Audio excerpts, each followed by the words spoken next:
அனைவருக்கும் காலை வணக்கம். நான் நேற்று ஒரு பதிவு போட்டிருந்தேன். நம்ம சுப்பிரமணிய அண்ணாவுக்கு உடம்பு முடியல, எல்லோரும் கொஞ்சம் வேண்டிக்கோங்க அப்படின்னு. நிறைய பேர் அவங்களுக்காக வேண்டிக்கிட்டீங்க. நிறைய கமெண்ட் போட்டிருந்தீங்க.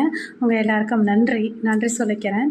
இன்னொரு விஷயம் என்னென்னா, அந்த வீடியோவுக்காக ஒரு அண்ணா நம்ம குமார் அண்ணா வந்து ஒரு வீடியோ போட்டிருக்காங்க. எனக்கு அதில் கொஞ்சம் கூட வருத்தமும் இருக்குது. ஏன்னா நான் ஒரு ஹவுஸ் ஒய்ஃப்னு வச்சுக்கோங்களேன். என்னால் முடிஞ்சது நான் மனசார மற்றவங்களுக்காக அவங்க நல்லா இருக்கணும் அப்படின்னு வேண்டிக்க முடியும். அவங்க என்ன கேட்குறாங்கன்னா, நான் மற்றவங்கக்கிட்டேயும் கொஞ்சம் அவங்களுக்காக வேண்டிக்கோங்க அப்படின்றது வந்து ஒரு பெரிய விஷயம் கிடையாது. இது எல்லோரும் மனசார செய்வாங்க. ஆனால் இது ஒரு தப்பு அப்படின்றாங்க. சாமி கும்பிட்டா அவங்களுக்கு உடம்பு சரியாயிடுமா அப்படின்னு அந்த அண்ணா கேட்டிருக்காங்க. கண்டிப்பாக உடம்பு சரியாகும்ண்ணா. டாக்டர்ஸே என்ன சொல்கிறாங்கன்னா, இதுக்கப்புறம் எங்களால் ஒன்றும் பண்ண முடியாது, கடவுள் விட்ட வழி, நீங்கள் கடவுள்கிட்ட வேண்டிக்கோங்க அப்படின்னு தான் சொல்கிறாங்க. அப்போ கடவுள் இருக்காங்கன்னு தானே அர்த்தம். இருக்காங்களா இல்லையா நான் உங்ககிட்ட வாதாட விரும்பலை.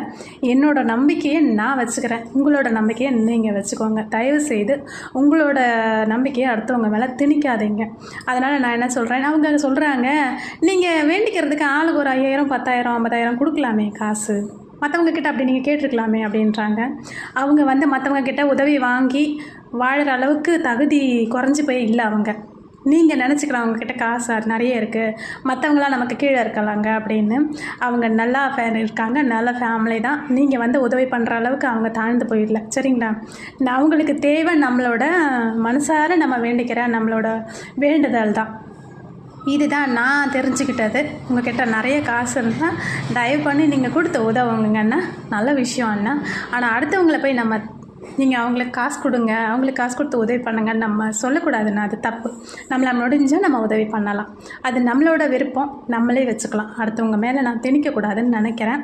இது நான் பேசினது தவறாக இருந்தால் மன்னிச்சிடுங்க குமாரண்ணா. எனக்கு தோணுனதை நான் பேசிட்டேன்.